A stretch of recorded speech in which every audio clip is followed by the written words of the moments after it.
朋友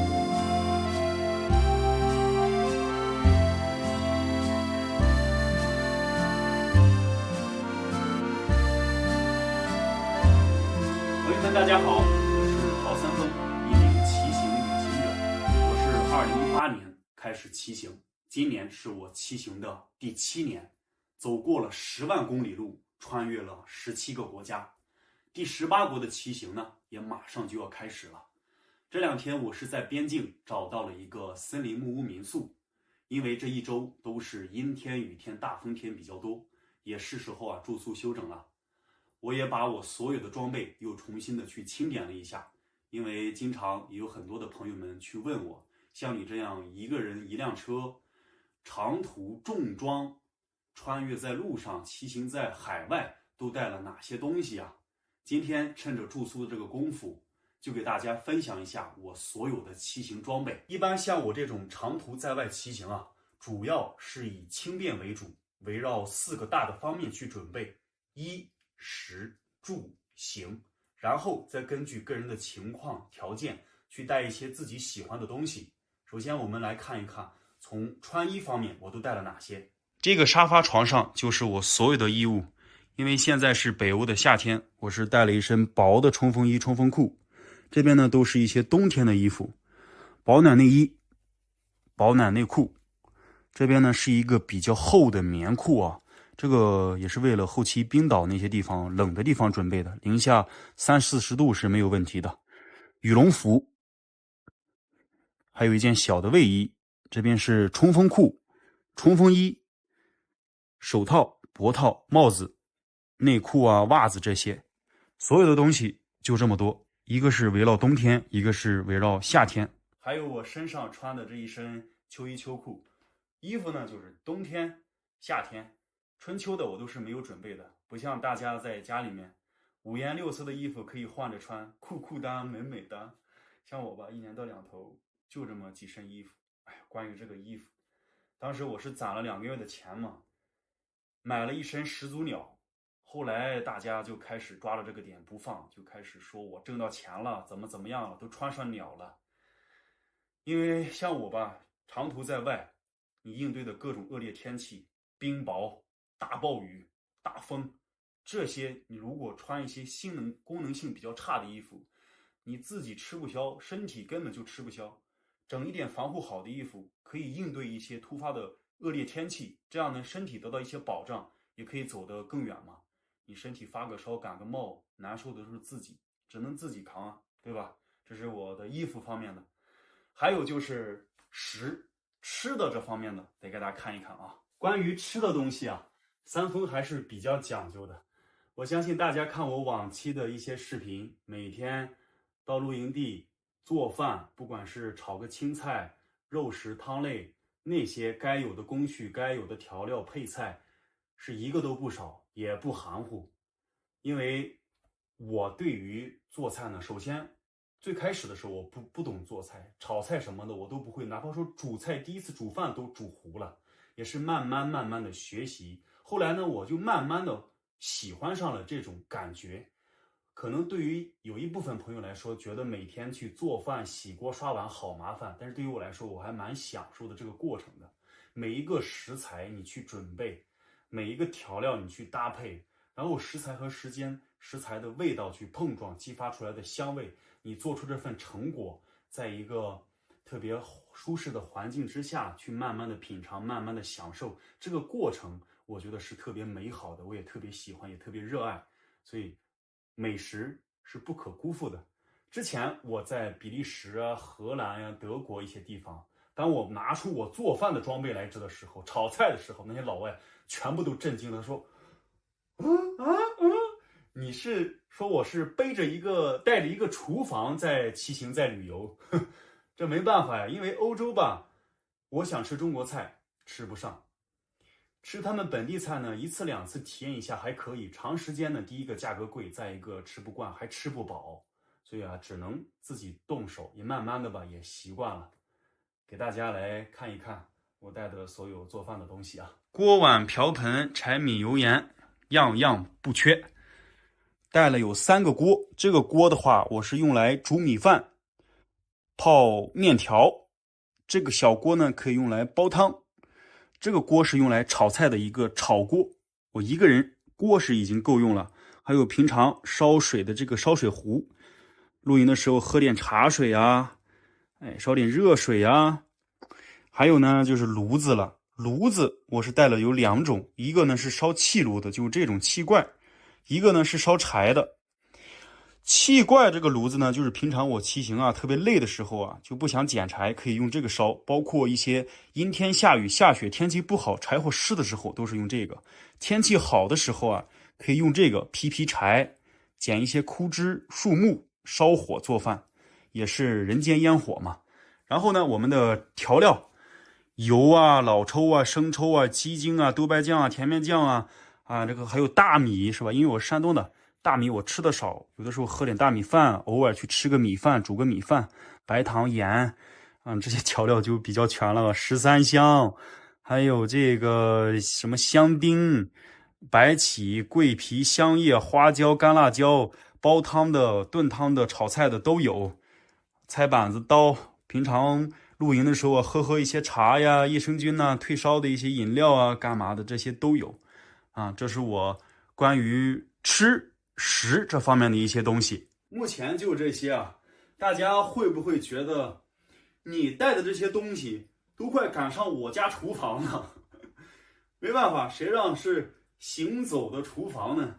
主要是这些东西做出来的食物确实是好吃的，唯有美食不可辜负嘛。还有一些调料啊，蚝油啊、醋啊，那些我都吃没了。回头呢，咱们遇到亚洲超市的时候，可以再准备上。我也想让咱们中华美食走遍世界各个角落，让他们尝一尝，记住中华的味道。衣食住，咱们再来看下一个住。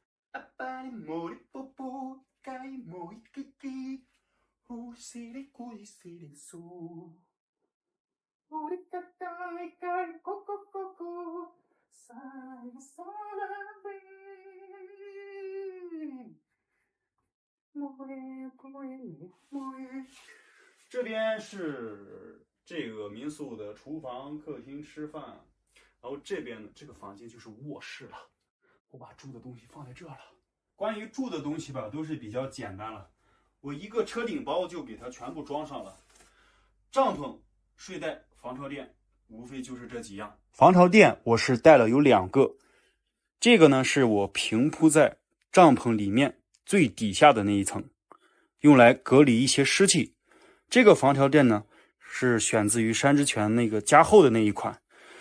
这个防潮垫加上这个充气的睡垫，这2个搭配起来啊，是我这么多年经验以来感觉睡觉是比较舒适的。如果只有这个东西呢，会觉得有点硌；只有这个呢，他会觉得有点下陷。那么这2个啊，刚好你睡觉的时候身体下陷的同时，下面有这个托着，所以这2个搭配还是比较舒适的。这个就是帐篷里面的内外帐，一室一厅的，是一个大的帐篷，所以这个帐篷也很重啊，将近10斤。这是我的睡袋，睡袋是选自于黑冰的，这个睡袋可以扛零下20-30度没问题。黑冰的那一款 Pro Z900 的那一款，对，然后铝杆啊，这个是一个充气的小枕头，睡觉也可以舒适一点。还有咱们的充气小泵，打开这个泵就不用嘴吹了，一旦在一些高海拔的地方特别累的时候，吹起来啊，这几个真的是头脑缺氧啊。地钉，还有这个我说一下，这个是一个保温毯，用来在野外希望是用不到，永远用不到。然后这边呢还有放置了我的一些包，2双鞋子，穿1双带1双，夏天和冬天。然后4个驮包，1个车顶包，加上1个背包，这些包呢是挂在自行车上面的。然后咱们再来看一看咱们的电器啊，充电设备吧也不少，朋友们，充电宝、手机、露营灯、各种插头、无人机、各种相机、太阳能充电宝等等啊。来，这又是满满的一大桌子呀，给大家来仔细的看一看啊。首先那个黑色的包，那个包呢是无人机。平常我们用来飞无人机的一些镜头啊，大家看到的都是用这个拍出来的。然后这是我们充电的电器，欧洲不像国内需要用转换插头，是用这种圆的这种转换的插头，然后再连接我们国内的，插上这些电，然后再充这些东西。然后这个小包里面是我的一些洗漱用品啊，个人的牙膏、牙刷、小镜子、青霉素软膏呀，各种。啊，还有一些去蜱虫、擦蜱虫的，还有小梳子，然后唇膏呀，包括这个小镊子呀都有。然后这还有这个治骨头的，平常骑车骨头也痛，驱蚊虫的防晒霜，还有我的补水，对吧？这些大家也都用过的啊。自拍支架，一个大的，一个小的，然后2个露营灯，这种大的露营灯可以开个1、2天没问题。充电宝呢是8个充电宝。有几个充电宝是不太好使的时候，还得再添置几个。这个是胸带，也是用来拍摄的。然后手机这边是护照里面的一些证件，太阳能充电板，还有这眼镜，包括这些线呢是我放在背包里面的。相机我再单独说一下啊，也是有很多朋友们问，拍摄的东西我都是用的运动相机。这个白色的相机呢是360的 Go3。这个相机吧，它比较小巧轻便。你像这个，它是可以取下来的。比如说你要拍一些简单的镜头，你可以放在一些铁片上去粘起来，或者是放在胸前去粘起来，这个算是比较方便。但是特别吃光线。如果说是阴天的情况下，我不会用这个去拍，因为它拍出来的光线有的时候，我不知道大家有没有发现，就看视频的时候，上一段的视频是比较明亮的，下一段就比较暗了。其实都是同一时间去拍摄，只是说拍摄出来的光线、拍摄出来的整体的效果，这个就是稍微要差一点。但是平常记录生活呀，对于我来说够用了。这是这个360的 Go3，然后还有一个呢是 GoPro 的话是我用到最多的。它呢也是吃光线，但是画质稍微要好一点，阴天的情况下也可以拍的比较清晰。像我是一个人拍摄，没有人帮我拍摄嘛，所以我会就是自拍去讲一些东西，看到的一些事情，我发生的一些事情是用这个去拍。如果是腾不出手来，刚好事情发生的都比较仓促的话，我会提前打开这个，就是这个呢是一个360的 X3。我自行车前面有个很长的杆嘛，那个呢就是装这个的。包括我自行车车把上有一个小的那种，也是装这个的。360的运动相机我是有2个，朋友们。一个是都是备用2个 X3，这个是去年用的那个，但是镜头吧它有点刮花了，所以我今年又新准备了一个，好像又出了一个新款叫 X4，还是到时候咱们可以研究研究再添置一个啊。这是我的360，还有一个呢，朋友们，就是我大疆的一个云台手持相机，这个呢我轻易是用不到的。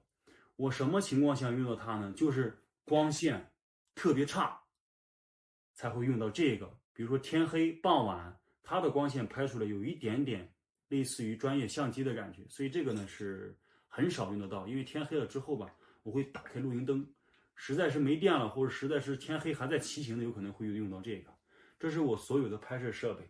那整体的拍摄设备，它的清晰度吧，1080P 已经是够用了，加上还有就是手机很多呀，朋友们。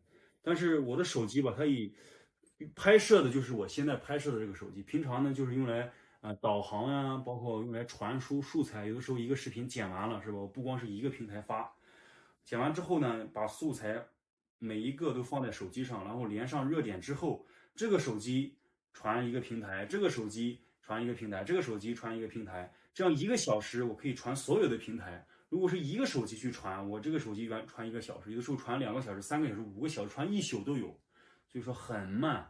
这也导致于我在国外经常断更的一个原因，是因为第一个，有的时候网络信号差；再一个呢，视频从拍摄、剪辑、配乐开始到结束都是我一个人全完成，拍摄也是很麻烦，我是多角度拍，所以现在不能保证1天1更。我既然保证质量在线的同时，也不可能保证数量一直这么走，因为在路上大多数都是每天的生活比较平淡，都是自己一些平平淡淡的一些骑行生活，当然了，也会遇到一些人发生一些有意思的事情，对吧？那个也是不可能每天都遇到嘛，所以大家也没必要着急催着要更新啊，要更新，怎么又不更新又断更了？要剪辑，还要碰到有网的地方，朋友们，所以大家别催了啊！这是我所有的拍摄，然后还有一个支架，备用的支架，还有这个支架，这个支架我是带了一个重的，带了一个轻的。重的支架呢，也是为了就是防止一些大风天气的时候啊，哎，我可以把它撑起来，这样它不容易吹得倒呀。关于我的支架、充电宝、洗漱，目前带的东西吧，就是这些哦。衣食住行还没有给大家那个说呢。来，我的出行方式是以骑自行车为主啊，所以在路上除了自行车，还要有修车的工具，比如说打气筒、补胎液、补胎棒。这里面呢都是一些自行车上的一些零件，蓝鳞片，对吧？你刹车也需要换。没有了之后，我们可以再去单车店买撬胎棒，无非就是坏车补胎，就是这样子。还有负重过大的话，辐条也会容易断，这个是辐条，可以换上我这个辐条。那这个小盒子里面呢，装的都是一些配件，驼包的配件，防止它坏的时候、摔车的时候啊，可以换上一个新的。还有一些相机的螺丝也都在这里面。打气筒啊，链条喷液，我现在自行车又开始吱啊吱啊唱歌了，回头给它喷一喷。还有我们的斧头啊，维京战斧，用来劈柴的时候用那个炉子烧战斧。还有手套，这个是用来钓鱼的时候啊，防止鱼刺到手。娱乐项目就是钓鱼了。瑞典这个地方嘛，也是钓鱼者的天堂，包括挪威也有很多地方都是可以钓鱼的。鱼竿是朋友送的。然后呢，自己是买的一些鱼饵、鱼线、控鱼器、剪刀，这里面是一些铅头钩、别针、旋转亮片什么的，都在里面。还有咱们的药，感冒发烧消炎，这个是用来以防万一啊，都是放在这里面的。修车的东西是一定要带的，虽然说它用到的几率很小啊，目前。你要想一下，万一你骑着自行车到了一个山村，前不着村后不着店，自行车又爆胎了，你还没有修车工具，那怎么办？推吗？推个几十公里是吧？遇到这种情况，那我们修车工具就来了，直接打开，自己动手，该补胎补胎，该换链条换链条，该喷液，该整啥整啥。所以小毛病自己就修行了，大毛病的话你整不了的情况下，那么只能说，哎，感觉这个要坏掉了，感觉自行车需要保养了，那么就去单车店就行了。欧洲这块骑行嘛，单车店还是很多的。除了大家看到的这些东西呢，还有在路上的一些食材啊，比如说主食啊，一些面类啊，它这个冰箱里面也是堆满了我的一些吃的喝的，葱姜蒜、枸杞，哇，还有做饭的蔬菜，这些平常我也都是带着的。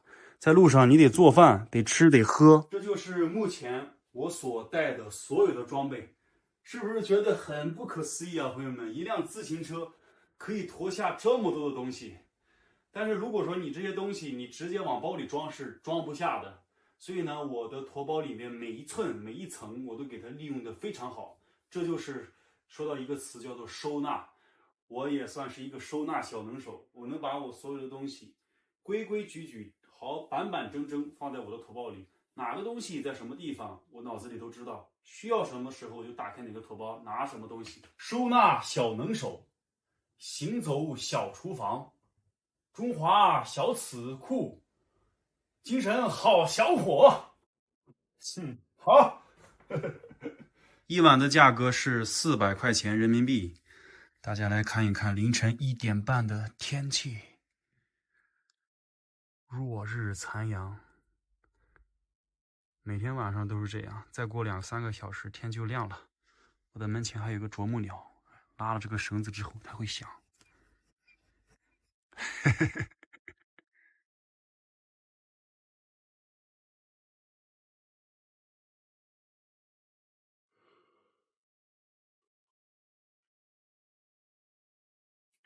这个房子其实住着还是挺温馨、挺舒适的。这个房东呢，我感觉他是特别喜欢大自然的，因为整个房子全部都是木头的，床、桌子、凳子、椅子全都是木头，并且还有很多的一些古老的壁画、古老的滑雪板，还有一些锅碗瓢盆，也特别有一些年代感。行了，时候也不早了，我得休息了，明天还要把那些东西再装起来。下个视频我们就挪威再见了。我这也看了一下天气，6度的10度，白天最高温度有太阳的时候是15度。这一个星期又降温了。晚安了，朋友们。下个视频，挪威见。马卡巴卡。